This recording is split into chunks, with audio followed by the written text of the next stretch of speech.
Good morning, good evening, good afternoon, whatever time zone you're living in, it's time for Sumud. All about humanity, so this right here for everyone. Uplift, amplify, empower everyone. Good morning, good evening, good afternoon, whatever time zone you're living in, it's time for Sumud. On this episode of the Sumud podcast, we uplift, empower, and amplify Palestinian American rights activist Zeina Ashrawi Hutchison. Zeina is a director of development and expansion at the American Arab Anti-Discrimination Committee, also known as ADC. She is the only Arab American elected to a political party's central committee in Virginia and was an elected Bernie Sanders delegate to the DNC in 2020.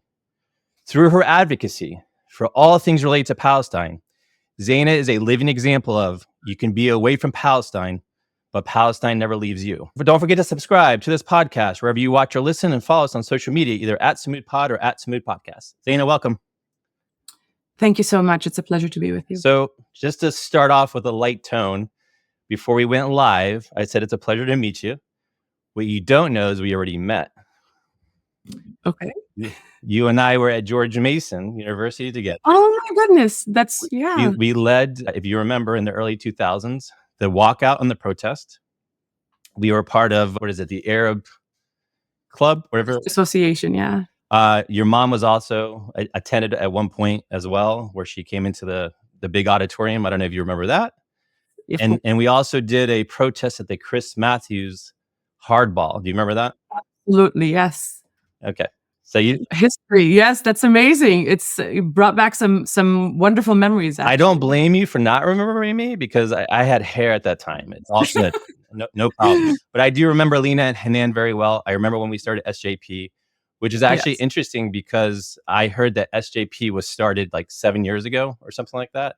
I'm pretty sure we did that way back in the 2000s. So we did. So how have you been? What a loaded question. I've been surviving as best as I can. I've been uplifting as best as I can. I've been trying to be a mom as best as I can and trying to, be there for my parents, my family and friends at home. But overall, thankfully, I'm okay. I hear that. I'd like to start in your early days of growing up because you were born in Jerusalem, but you grew up in Ramallah. And I learned that you would wake up sometimes when you wake up from the morning from sleeping, you would find mattresses and people sleeping on the floor, beat up and bruised. Can you explain that to the audience? Yeah, I think a big part of who I am today was shaped by my childhood, obviously, as having been born and raised in Palestine and being born to a mother who is an activist. I was born into this.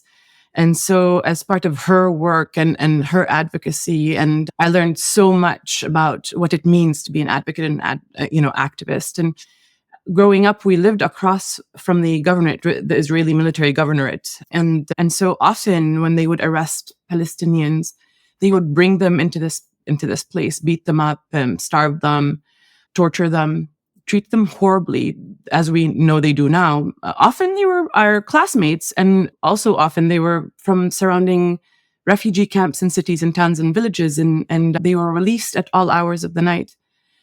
And so our house is directly across the street, so they would see the only light on the road, on the street. At that time, our house was very far from Midtown.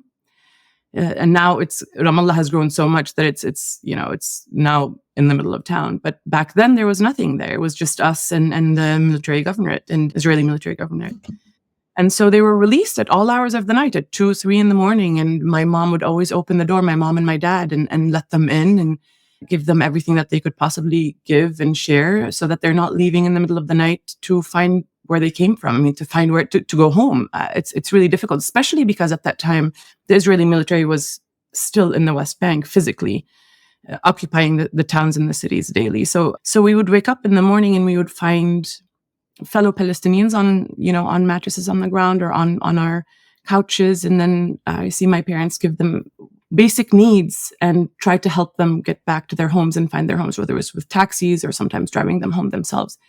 So, it was extremely powerful to see my parents do this, and extremely powerful to hear, because often you would hear the conversations that were happening and the questions that were going back and forth. And as a child, you internalize and you try to understand, but you don't realize what you're hearing until you're an adult or until you're older. So it was a very, very powerful time in my life, growing up in Ramallah during the Intifada. And I think I read somewhere where you and your family or friends would go to the rooftop and bang on metal to make noise in solidarity. Can you just for the audience, really, your experience, because you went to Friends School, I believe, in Ramallah, that experience, just walking from home to school, things that you witnessed? Absolutely. Yeah. First, I think it's important, not just the noise. I think there was a connection because they would sometimes put the Palestinian young men on the roof of buildings, and we could go on top of our building, our house, and they would tell us if they need something, or my mom sometimes would run in to help if there's help to be given, if they're able to. So it was a very interesting dynamic between the Palestinian prisoners and us, particularly as children. And like I said earlier, sometimes it's our classmates that were on those rooftops and in jails. So, and we tried our very best to uplift. We, as they were tied and blindfolded, we tried our very best to give as much support as we could. But all of it, the whole system was designed to humiliate, to intimidate, to isolate. And part of it, and I think a big part of the settler colonial endeavor, settler colonial agenda, is to target children. And often, we'd be walking to school, to myself, and I have to preface everything I say here to be very clear that I am privileged. I come from a privileged family. My family has never been, none of my family members have been killed. None of my, we never lacked food, water. We always had a safe home. So it's very much important to me to recognize this and acknowledge that, yes, while I did grow up in a very traumatizing space, I cannot compare my life to those in the refugee camps or others who had many different struggles that we didn't, to be fair. But even then, walking to school from our house to the other side of Ramallah, it is quite a regular sight to see Palestinian children lined up, particularly young men, lined up on the side of the road, blindfolded with their hands behind their back, particularly as a humiliation method, particularly to show all of us walking to school that this could be you, because it was never about anything. Children were walking to school. It's as simple as that. And they would just round people up and put them on the wall. Sometimes they would beat them up in front of us. Sometimes they would just have them there and the soldiers would be standing there with their guns either pointed at them or at us, just as a method of intimidation. You never knew. It's the unknown that was always terrifying. You could always be one of the people that were stopped, but it's just a matter of getting from home to school. It's as simple as that. And you develop a sense of protection. You find ways to, if you see someone you nod, or you try to make some sort of connection if they're not blindfolded, to let them know that it's going to be okay. You develop sort of mechanisms with your other friends that, we need to tell their parents, or we need to tell other friends if we see people we know. But it was quite traumatizing and really intimidating to see. And we were children. I mean, I'm talking young teens and younger sometimes. It's so tough to think back about that time and think how I thought that was awful, and to see how now we see the juxtaposition of time and how the methods have become so much more brutal, so much more openly for the entire world. At that time, it was just us, young kids walking in the street and seeing our friends and family. But it's so tough to juxtapose the two, and to see how those young people, our age, our generation, a little bit older, Atfal al-Hijara, the children of the stones, how we've grown up and how the trauma has remained and how it has manifested, whether it's by seeing what we saw, experiencing what we experienced, or by watching what is happening now. It's, it's ingrained in our minds. And I recognize that nothing compares to the experience of what most Palestinians are facing. But I sort of have to ask, given your mother's role and the impact that she had, I mean, I still look up to her to this very day. I even remember the story of where she was mistreated, and I believe one of the Israelis smacked her in the face. I don't know if you remember that, but some of those stories that she had shared before. Were you treated any differently because she was your mother? Were you treated worse, for example? By the Israelis, you mean? Yes. I think, me personally, the whole family was often attacked. But that's not different than any other activists in Palestine at the time and now.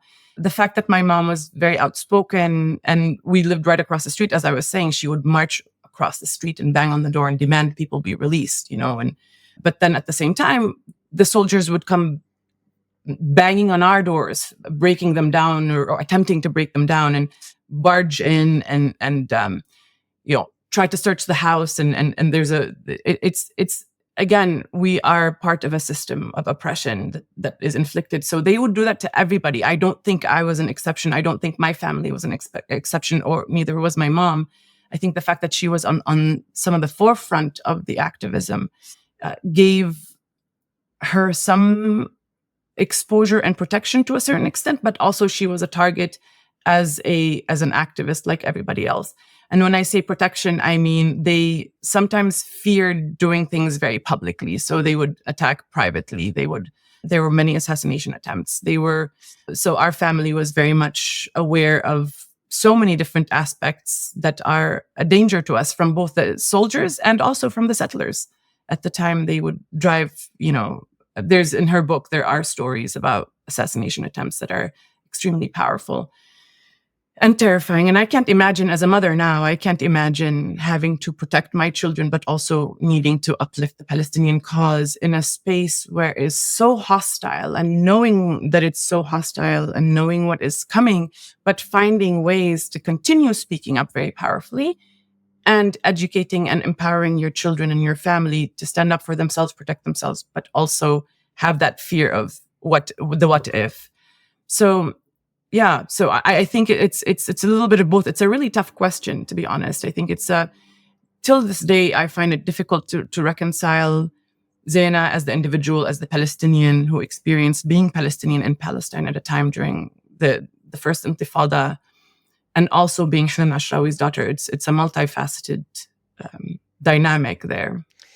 So that's a great segue, because I remember a young Zeina in an auditorium at George Mason, nervous, standing up and saying something to the effect, "I would like to start a Palestinian group or organization."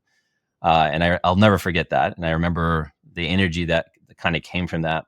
Was it your mother that inspired you to sort of be this way? Because again, I very clearly remember you were always pushing everybody. We got to do something. We got to do something. Yeah. I think just like my mother before me, Palestine inspires us. The Palestinian people inspire us. The just cause inspire us. I had the tools because my mother had done this and was doing this. But I think it's really the underlying factor here is Palestine and the Palestinian people. That's the inspiration. That's what brings everybody to the Palestine movement work. Palestine unites us. I've said this time and time again. Palestine is a uniting factor on so many different fronts. It is a moral issue. It's a justice issue. It's a just issue. It's a collaborative issue. It's a community building issue. And so for me, my mother had a huge role to play in my outspokenness on Palestine, on how I spoke about Palestine, and my courage to speak up about Palestine.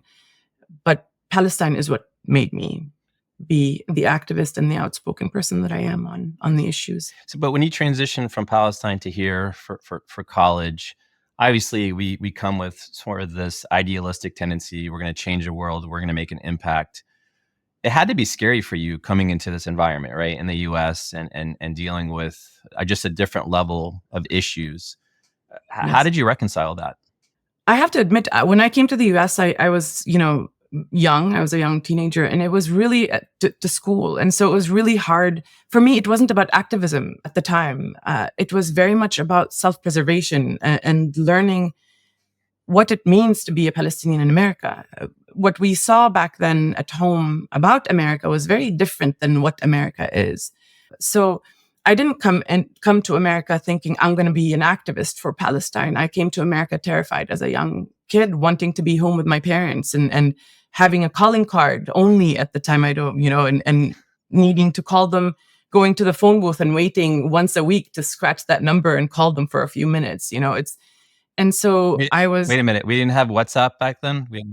Imagine, right? The video chats and But no, it was very terrifying because you never knew what was happening on the ground. There was always that worry, what's happening to my parents, what's happening to my friends and family.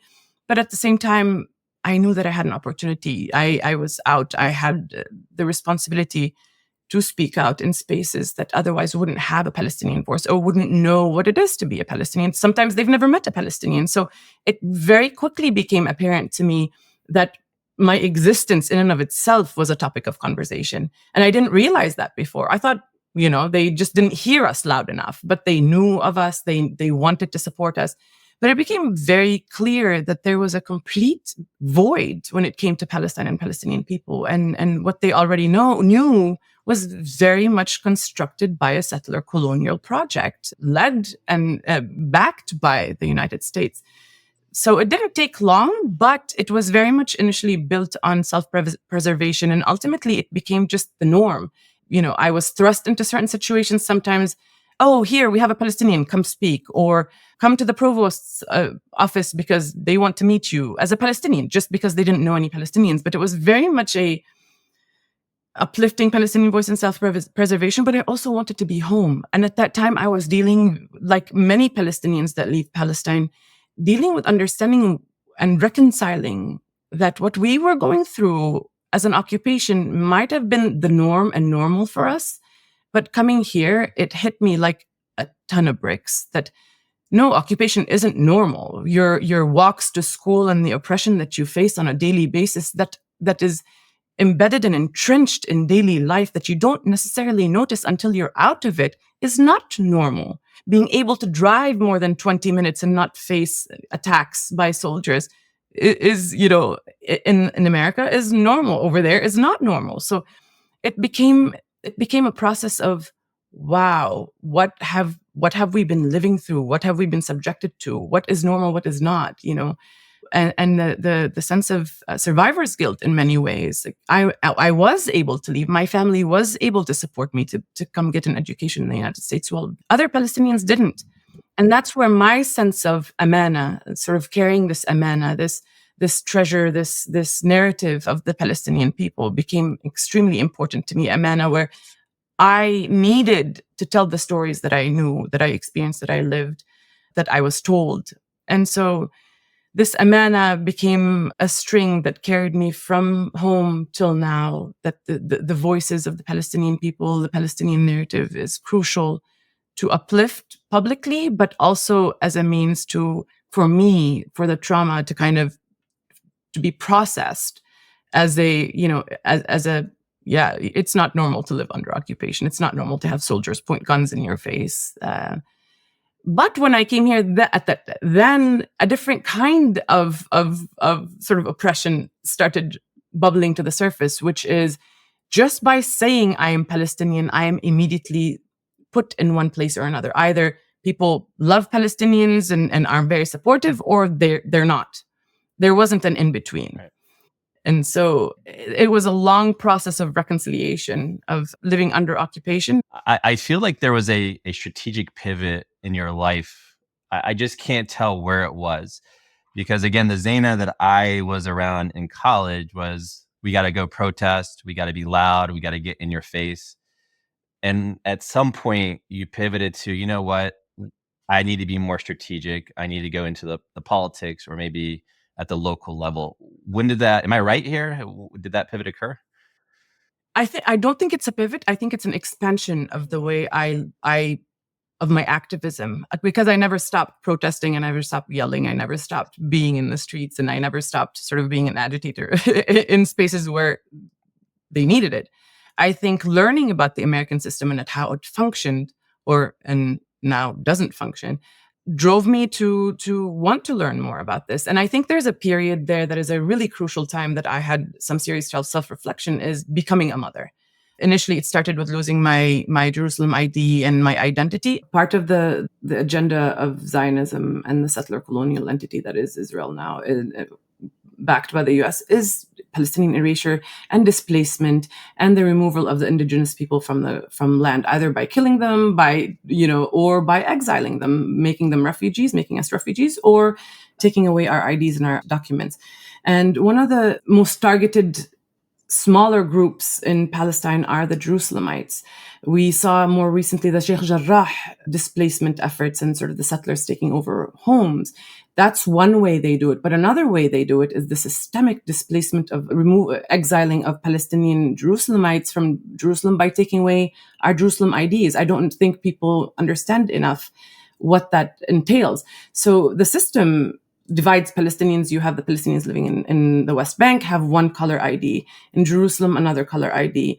Then you have the refugees, then you have the exiled people. We all segmented, but the Jerusalem ID people don't have an Israeli passport, don't have a Palestinian passport. They have an Israeli travel document and a Jordanian passport that is stamped Palestinian and have no rights in Jordan. Right. And so what they do is they target Palestinians from Jerusalem like myself by saying you have an American passport or you lived outside of Jerusalem, Israel, whatever, for a long time. So you don't get to keep your paperwork. In 2007 and 2008, they would not give me a returning visa on my Israeli travel document to go home. And when I challenged it finally, and I made a big scene about it in the media and I spoke about it, they finally gave me a visa, a returning resident visa on my travel document to go home. When I got back when I landed, I had my 10-month-old son. I was carrying him and they put us in a room with everybody else for hours. I had no diapers, no nothing for many hours. And they said, you're going right back. You're not coming in. And I tried to fight it as much as possible. And I told them, you can't, you have to let us out. My son is American. My father's waiting outside the door. I didn't have an American passport at the time either. I just had a green card or the beginning of a green card.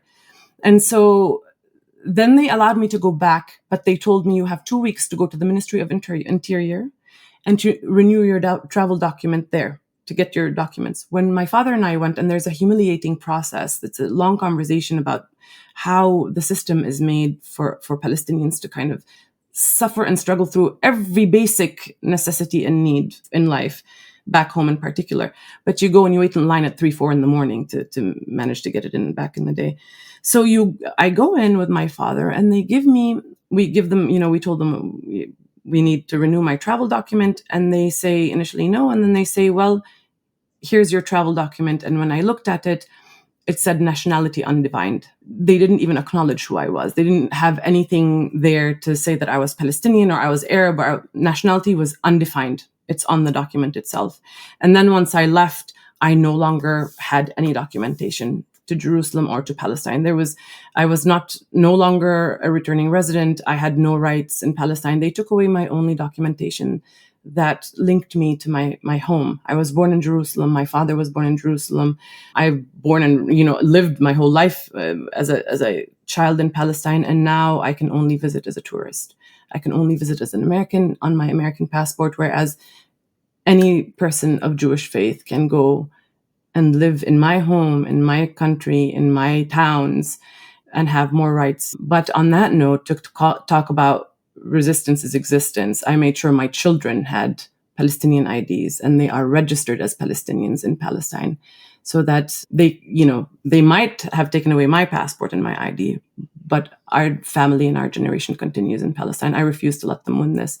And eventually we will go back. Eventually, Jerusalem, my grandmother's house is still there and we will go back. But I think this is often something that people don't realize, that it's not just what we see on TV, the processes and the procedure that they use to ethnically cleanse Palestine of its indigenous population takes on and manifests in many different ways to advance the Zionist agenda in Palestine.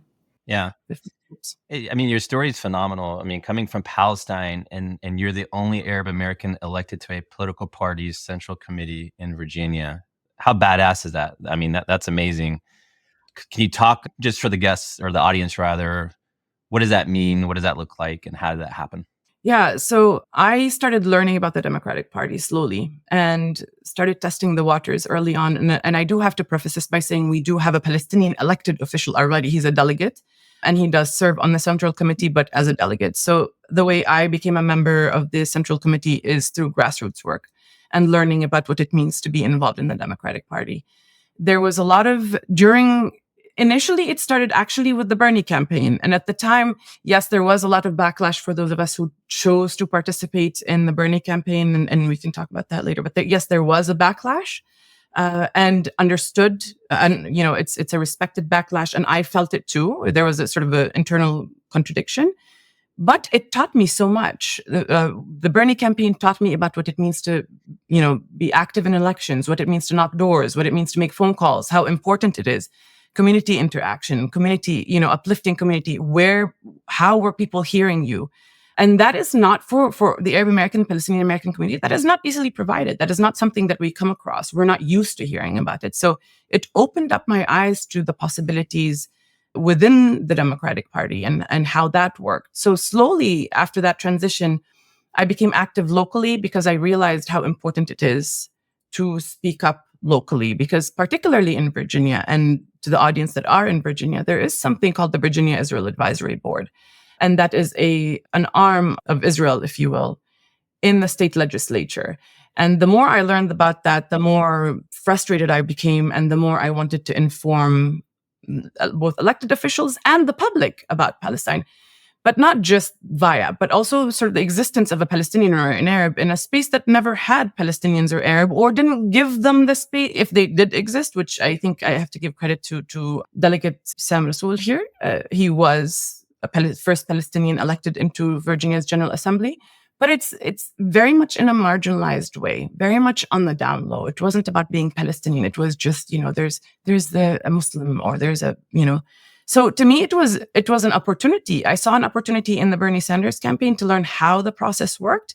And then locally, I learned that it is so important to engage with the grassroots that aren't sort of the typical chorus that we talk to, or aren't the people that we are used to being amongst. And remember, earlier on, before the genocide, the movement wasn't as big. So to be in those spaces, you had to be vocal, you had to be present, you had to use their own tools to get in and learn how to do it.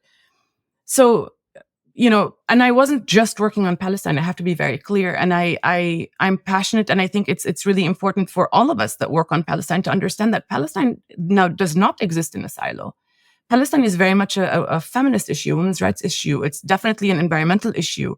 It's a housing issue. It's a justice issue, civil rights issue. So the more you engage and the more you form connectivities between all of those, explaining Palestine becomes easier, and presenting Palestine in a way that the average person would understand becomes relatable. You're not explaining a foreign concept here, right? Or a complicated issue.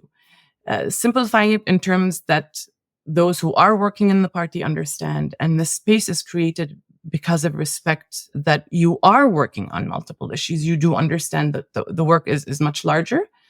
And slowly but surely, you build and it's it's not an individual job either. It takes community, and it takes trust and respect. So slowly but surely, you build relationships, and eventually a really kind person in the Democratic Party who had really had the wherewithal to say, "Hey, Zeina, you know what? Let's run on a slate," and we did, and we won. So it was very powerful, and we're still in it now. And now it's a whole different conversation that we're having at this point. And it's a tough place to be, I have to say. Yeah, and answer wherever you're comfortable here, but to a degree, many of us feel this way. I think we feel like the Democratic Party obviously turned their back on us.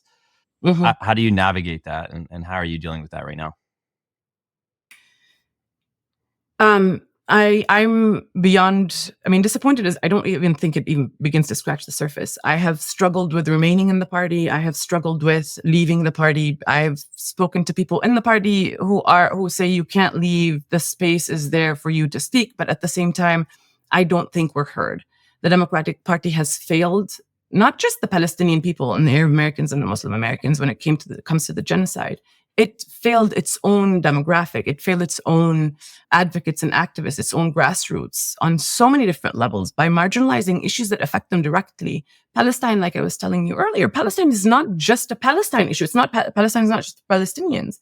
The amount of investment and money and weapons and sort of American imperialism, Western imperialism, and the rest of the world, Americans are so shielded from it. And the Democratic Party is very much part of that construct, shielding the American public through media, through talking points, through gaslighting often, through lying often.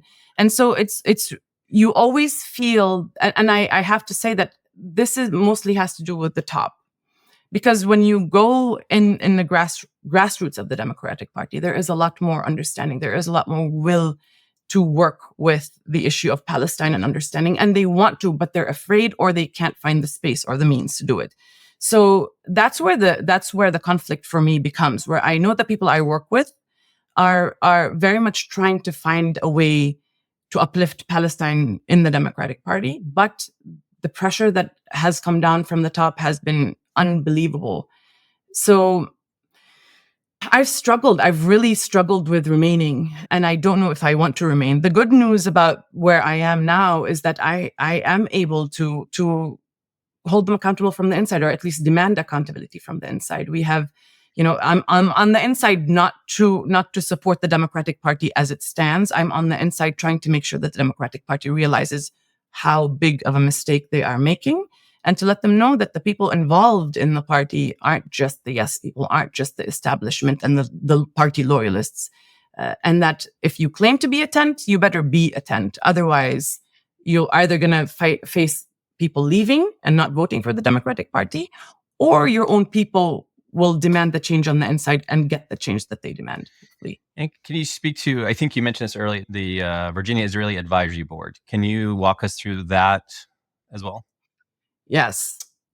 So Virginia was the first, now there's two of them, but Virginia was the first state to have the Virginia Israel Advisory Board. And it's an arm of the Israeli government in the Virginia legislature. And it is there to bring Israeli companies to Virginia. They engage in political process in Virginia. They have an office right next to elected officials. They have staff. They have a board that requires people like the Secretary of Education to serve on. There is no oversight. It does not go through the same processes like any other trade countries that want to bring, do trade or economics with Virginia. It's completely its own entity. It also is not like any other boards that we have here. It's given extreme privileges and exceptionalism as it relates to all the other boards that are there to uplift the minority communities in particular. And they are the only board that is a foreign board. The rest of them are not. The rest of them are very much Virginia-based, locally based. So it is a horrible model for the investment of states in Israel and Israel's investments in these states to censor, to marginalize, because they're not just there for the economy. They have sponsored bills and advocated for specific bills. They started under the auspices of the governor, but then they moved it to the General Assembly so that it's much harder to remove, right? It is they pass bills and laws and resolutions to funnel money into specific projects. Some more recently about education, right? There's education issues. There was the IHRA definition bills, the boycott bills. Those don't come from nowhere. There is a definite advocacy by the Virginia Israel Advocacy Advisory Board here in Virginia that is unprecedented and that has set the tone for other states to follow. In fact, now Fairfax also has something very similar where they have an office in Tel Aviv. I mean, we're not just talking about military engagement at this point like we were in the past. Now it's very much engaged in the economy. And the companies that they're bringing in, that the Americans don't know they're bringing in, are some of the most awful companies. They are very much guilty and involved in war crimes, like Energex, for example, like Zim and Elbit Systems. There's like Oren Glass. All of these companies are complicit in serious war crimes, but are here in Virginia, many of whom their headquarters are here, and taking away resources from locals. So the unwillingly and unwittingly, if you will, not do we only pay our taxes to the federal government, we are also as Virginians, supporting a system that is taking away resources from our own people here in Virginia as well. It's a really, really wild and absolutely outrageous concept that we, both at the Virginia Coalition for Human Rights, which I'm very much involved in, but now as a growing effort by a larger coalition, trying to dismantle and remove. It should not be here. We should not be funding the Virginia Israel Advisory Board to the tune of $220,000 a year from our tax dollars, which is minute compared to the large sums internationally, but it makes a difference locally. I'm a Virginia resident. How come I didn't know any of this? By design. They hide it. They try to walk around it. If you talk to elected officials at the state level, they tell you, oh, we didn't know. And they continue that narrative because of the fear of trying to go up against VIAB. We have tried repeatedly, year after year after year. We testified at the budget committee hearings demanding that VIAB be defunded. And every single time we say this, it kind of gets pushed to the side. We've met with all of the elected officials at the state level, explaining what VIAB is, telling them how outrageous it is that it exists.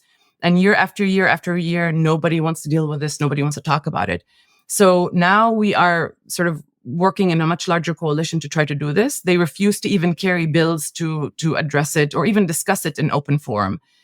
It is typical of the experience of speaking up for Palestine across the board, where it is a taboo topic to even discuss or approach. But what can I do as a Virginia resident to speak up? And I mean, we can't feel helpless. We have to take action. Oh, absolutely. Right? Yeah. So what could we do as a resident? I think the biggest thing that we as Virginians particularly don't utilize enough is talking to our elected officials.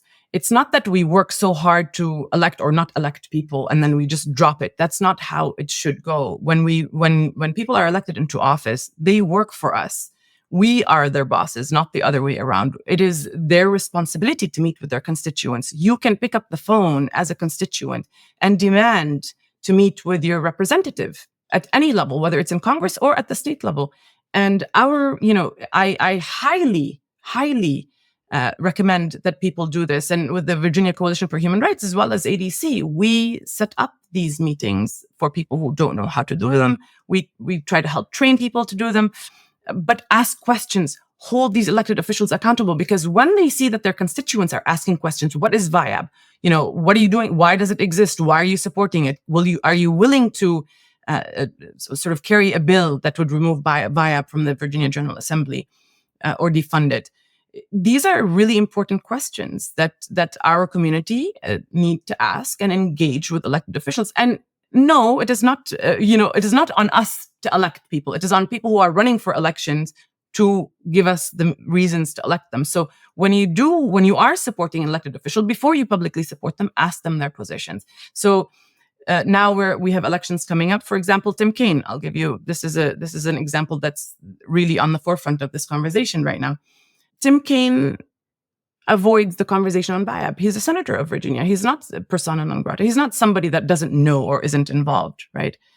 And so we need to ask the hard questions. And if we don't like the answers, we don't have to vote for them. I mean, it is an extremely important power that we hold, and we should not take it for granted. The duopoly that exists is not to serve the minorities and the oppressed. It is there to uplift the establishment, right? So when we do engage, for example, with Tim Kaine, I highly encourage people to write letters, call, email. The offices are there for the constituents, and ask questions. Ask him what he feels about VIAB and what is he doing to remove it. Ask him about if he is supporting an arms embargo to Israel. Ask him if he is, how he plans to implement a ceasefire, because he is on the Foreign Relations Committee. He's not somebody who doesn't know. He's very much involved in the process of decision making. So reach out, email, call. All the information is easily accessible online with a simple Google. So I'm going to play devil's advocate, because I'm sure you hear this a lot. It's not going to make a difference. They don't care. They don't listen. It's just not worth the time. It is what it is. What's your response to that? That is an approach. That is something that people feel. And I want to acknowledge that given that we are going through a genocide, I cannot expect people to say, I would love to vote for X, Y, and Z. We are in a very difficult, particularly Palestinians, but Arab Americans in the movement in general and people of conscience, we are in a very difficult position, particularly now, but for a long time. How do we deal with this? I am of the opinion that engaging is better than not. Having principles, having red lines is really important, but also you cannot dismantle a whole system that is established to sort of a political system that is established to continue the political process, and just because we have a movement. We have to engage in it to dismantle it, or to engage in it to change it for people who have that desire. But if you don't desire to change it, there are other ways in which you can support the movement and work on the movement. My one thing, though, is the voting issue.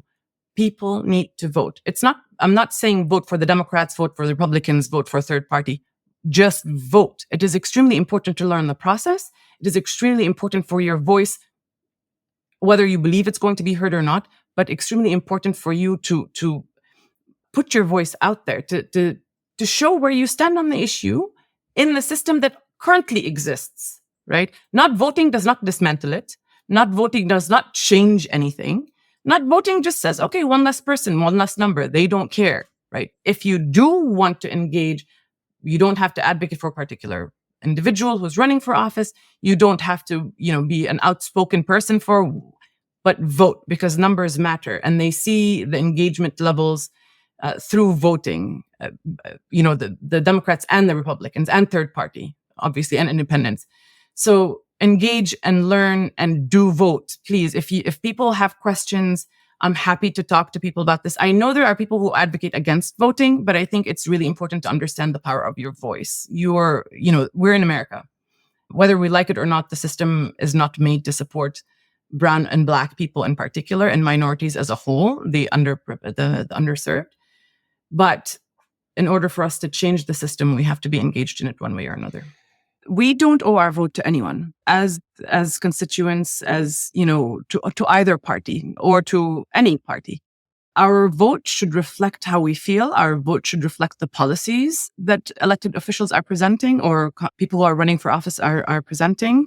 Our votes should reflect our principles and our moral compass. And I cannot, in good conscience, advise anyone in our community to vote for the Democratic Party. Definitely not for the Republican Party, but I cannot advise anyone in good conscience to vote for the Democratic Party. So this is definitely not an endorsement of the Democrats by any means. I think the Democrats have to do some serious soul searching, both at the grassroots level, because the silence is deafening, and definitely at the leadership level when it comes to accepting AIPAC money, sort of advancing the agenda of the Israeli regime at the expense of the Palestinian people in particular, but also at the expense of their own people. And then expecting that our community is going to come crawling back when it's election time. So this year in particular, I think this has been a conversation for years, what to do, who to vote for. But I think this year in particular, those lines aren't blurred anymore. Those lines are very clear. The Democratic Party has, especially the candidates, have made it very clear where they stand. And I think our power, our voice lies in our vote. So I encourage everybody to vote. We do have options. We definitely have a third-party candidate that people are welcome to vote for. And I think it's important to recognize that the system is built to uplift the two-party system rather than third-party or even independence, if you will. So I think the time has come for people to really look at their options seriously and to vote their conscience and where they want their policies to go.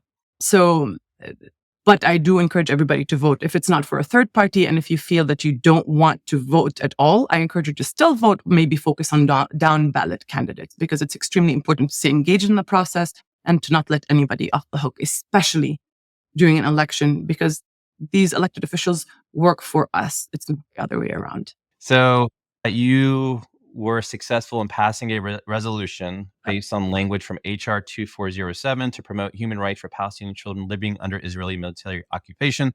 The reason I'm sharing that is you're proving that we can make a difference and we can make an impact. Can you walk us through what this meant? Learning how things work and utilizing the tools that exist already is really important. 2407 is one of the, I think, it's been repeated year after year. It changed slightly, but it's one of the first or second bills for Palestine and for Palestinian rights that is in Congress. Everything else is anti-Palestinians and pro-Israel. So learning more about that particular bill, I was trying to find ways to promote it and advocate for Palestinians using a bill in Congress, because it's not just about passing bills, it's about using them as tools to educate and to further the Palestinian cause, right? So one of the things that I thought about was, okay, why don't I try to pass this resolution at the district level and see what happens? And I drafted it. I had some people, that I was working with at the time, edited, do the best that we could, and just send it and see what happens. And we did some serious advocacy calls and promoted it, and it passed at the district level. And then it was sent to the state level, and it passed as well. And that was during the Bernie campaign time. And I think having that support through the Bernie campaign movement meant a lot to passing resolutions at the state level. This helped us utilize this to push somebody like Jennifer Wexon, who still hadn't signed on to it and hasn't either. But it helped us use it as a tool to advocate our congressional people. See, it passed at your district level. It passed at the state level. You need to do something about it. Why aren't you? It's definitely a tool, and it educated people around us that otherwise didn't know that there was such a tool and were extremely confused, or this bill, and were extremely confused why their congressional representative was not signing on to something so simple, right? Don't imprison Palestinian children in military prisons. Don't demolish Palestinian homes, and don't steal Palestinian land using, all of it using American money. It's a simple concept. So definitely a tool to advance the Palestinian cause, to uplift the Palestinian people using the means that we have. And then more recently, not just that it sort of uplift the Palestinian people, and especially what's going on in Gaza, the genocide, it also exposed the Democratic Party. And this is a really important part for me. This is the disillusionment with the Democratic Party is more so now than ever for me. They did, at the very beginning of the genocide, release a statement fully in support of Israel, dehumanizing the Palestinian people. Nothing since. We tried to counter it. They ignored it. But slowly but surely, when the district convention came, there was conversations that the leadership of the Democratic Party of Virginia was trying to prevent any resolution at the state level from passing, just so they don't have a resolution on Palestine or Gaza. I mean, imagine stifling the free speech and the rights of the grassroots and the movement, their own grassroots, on every topic, just so they don't have a resolution on Palestine or a ceasefire or Gaza, right? So once we were heard about this, we went within the Democratic Party and all congressional districts and talked to the chair people of those districts and demanded that they vote to keep resolutions. Only 3 out of the 11 districts in Virginia kept the resolutions, and all 3 passed ceasefire and Palestine resolutions on Gaza. The one in CD10, the one I was in, called for an arms embargo, called for applying U.S. international law. It passed unanimously in CD10. But then when it came to the state convention and sort of the next talks, they did everything they could, including violating their own party bylaws, to change the resolution, remove it, have a completely different resolutions committee, and then ultimately prevented the real resolution that we had passed to be presented at the convention. So when I say it's been really tough for me to work within the Democratic Party, it's been really tough. And I say this because I also claim it as a win for our movement, because we've challenged the Democratic Party at the highest levels, at the state level, using their own rules and tactics to discredit them and expose the hypocrisy and the double standards that they have, particularly calling themselves a tent. So speaking of different movements and following rules and policies, talk to me about the uncommitted movement and your views on that. I initially said at the beginning that Palestine is not a one-front approach. We all have our strengths, we all do our thing, and we have a diversity of opinions. I think now in particular, for Palestinians and for Palestine, red lines are huge. And I think crumbs are no longer, should have never been, but particularly now should not be something that people should accept. The uncommitted movement is an unprecedented movement that deserves a lot of praise, that they have utilized the system that exists to challenge it from within. I worry that it might be going in a direction that is not necessarily that will accept crumbs, for example, rather than have a red lines on Palestine. But I think as a movement, as a rising movement that did not exist before, it's a very powerful movement, and it gives people an opportunity to engage, and it puts people on notice as well. I think I'm really interested to see where it goes next. I think that will be the determining factor, particularly this coming election, what they decide to do, if they decide to endorse, if they decide to engage, how they decide to endorse and engage. But I think it's really powerful that it was started by women, that it was sort of led by women, and it was definitely a means to challenge a system that is oppressing both here and internationally. So another important part of a movement for Palestine. Would you ever consider running for office as a frontline politician? I did for a while, and occasionally I get the twinges of maybe I should. But I'm not a politician. And once you become a politician, you become bound by certain rules and regulations and speech, and you have to do certain things that I'm not sure I'm comfortable doing. I'm not sure, for example, if I'm elected into the Democratic Party right now, let's say, right, as a congressperson or even at the state level, there are certain expectations that you have to advocate for the elected officials in your state. Right. I cannot in good conscience go out and say, let's vote for Kamala Harris. Let's vote for, Tim Kaine even. Let's vote. I can't, because it undermines everything that I work on. It undermines my cause. And so that's just one tiny example. There's so many other examples. So I think it would be much more important to uplift and empower those in the movement to learn the system, those in the movement to, if they choose to learn that particular system, there's others as well. You don't have to engage with the duopoly, to learn how powerful we can be as a unit, as a powerful unit, not just our movement as a siloed movement, but as a American movement overall, working with Black Lives Movement, working with the housing rights movement, the Dreamers as well. I mean, there's a lot of space for us to continue this conversation on Palestine. So as an elected official, you're bound, you have shackles on your arms and legs that you have to walk a fine line. I don't think I have the diplomacy to do that. I'm not buying it. I don't think you need the diplomacy. You're not a rule follower. You break all of the rules and you sort of chart your own path. So I believe if you did run and win office, you would just do what you wanted to do anyway. So maybe reconsider that. Thank you. I hope so. And I want to say, I don't discourage anyone from running for office. I think if you are wanting to run for office, it's hugely important. And I definitely encourage people to do it.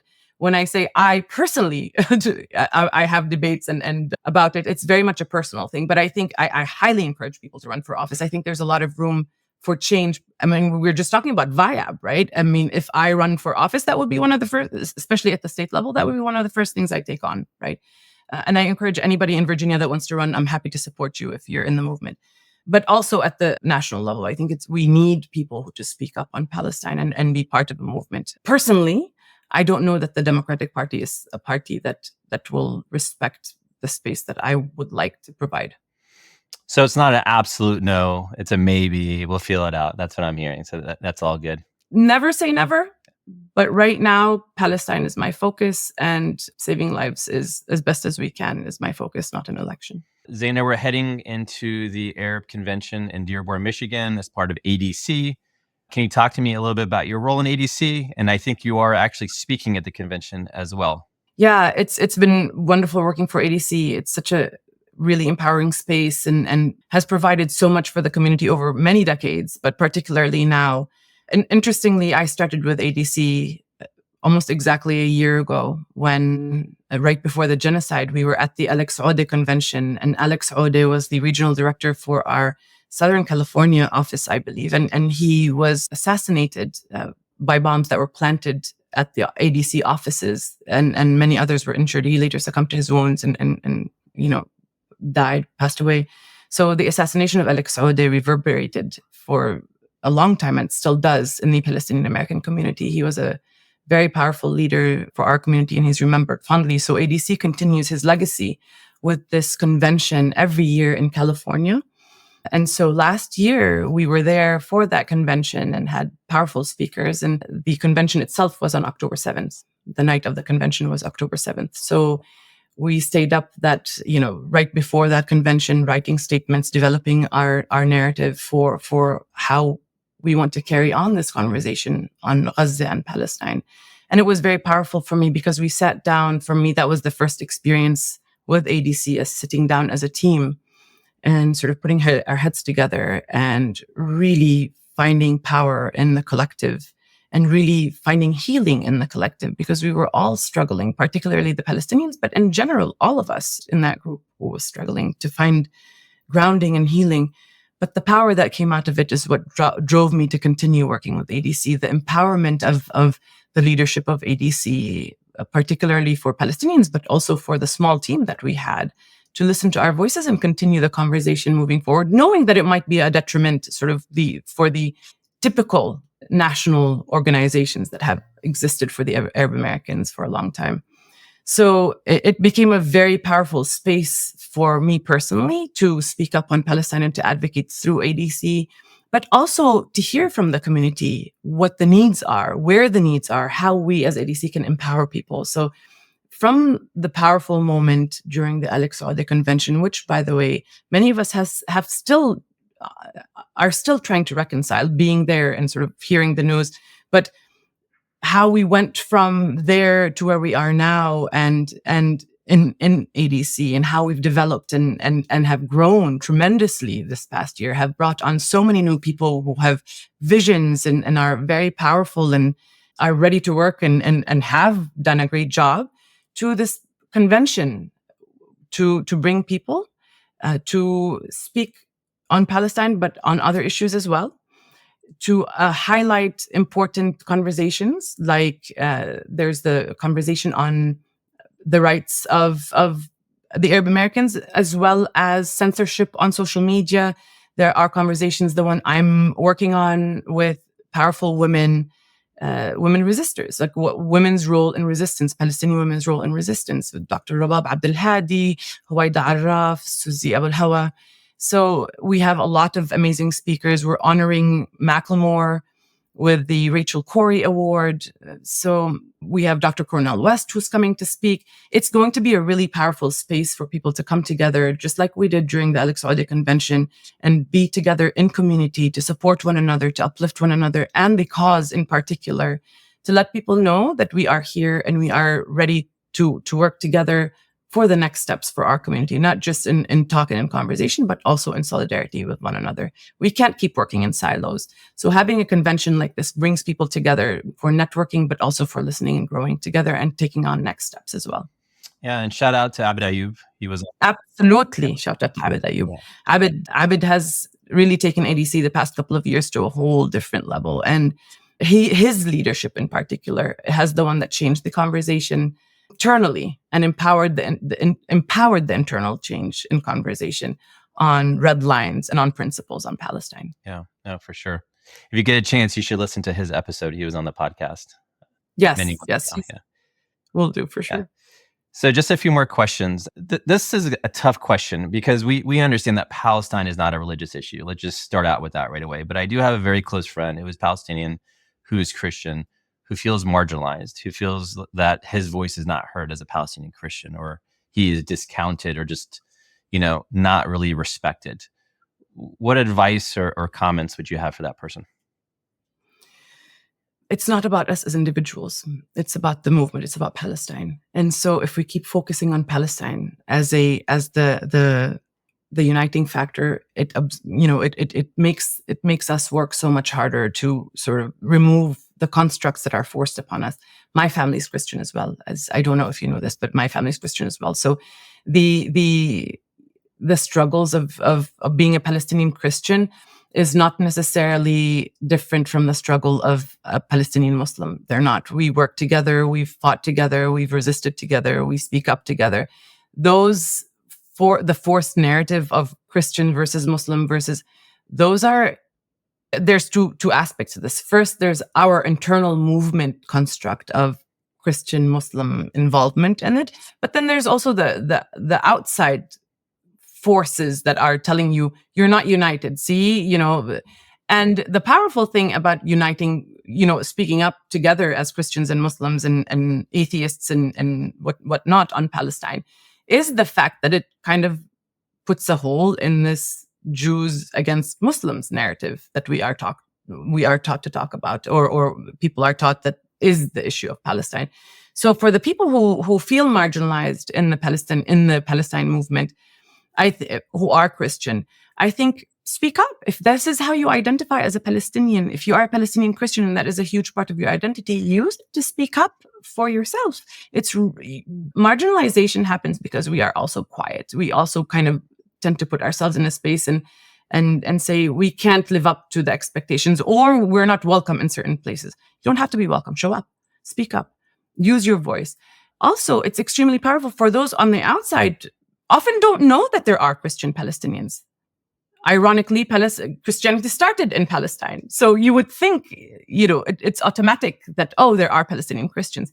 So it is powerful to speak up if you are a Palestinian Christian, more powerful than you suspect. I think the pressure is coming from the outside rather than from the inside, because I have never felt marginalized in Palestinian communities or the movement as a Palestinian Christian. In fact, on the contrary, very often Muslim-specific organizations have brought me on to show that there are Palestinian Christians and to speak up from that narrative. I don't use it exclusively, but we use it in a way to show that Palestinians are Palestinians, Muslims and Christians, and that narrative that this is a religious issue is only brought on to excuse the Zionist entity's work, settler colonialist project in Palestine, period. And it's much easier to appease the Palestine, to claim that you are doing something for Palestine by saying, well, we met with the Muslim community on the issue, right? Or I'll use a more local reference. We were talking to the school board or the DEIA, the Diversity, Equity, and Inclusion community group, to demand support for our students in K through 12 because they were facing backlash and attacks. So we met with them and we said, we demand work for the Palestinian support for the Palestinian students on your school campuses. And when we came back to follow up, she said, well, we created prayer rooms. We wanted to tell you, we're so excited. We created prayer rooms, right? And so I reminded her, and we all reminded her, that that wasn't part of the demands. That's great. And I think the Muslim community deserves to be heard and deserves for the demand to be heard, but this is not about Palestine. So it is very often used to silence the Palestinian narrative and to absolve Israel and the United States from not doing anything to support the Palestinian people. On the contrary, doing the exact opposite. So I do want to tell anybody who feels marginalized, very often we put those constraints on ourselves. Put yourself in spaces that are uncomfortable and speak up if that's how you identify. Find spaces. If you don't feel welcome in certain spaces, create your own spaces. Reach out to others. All it takes is your voice and one other person to start a movement. That's it. That's it. You don't need much. You don't need money. You don't need to start a movement. Speak up. To start an effort, speak up. Take that first step. You don't know how many people feel the same.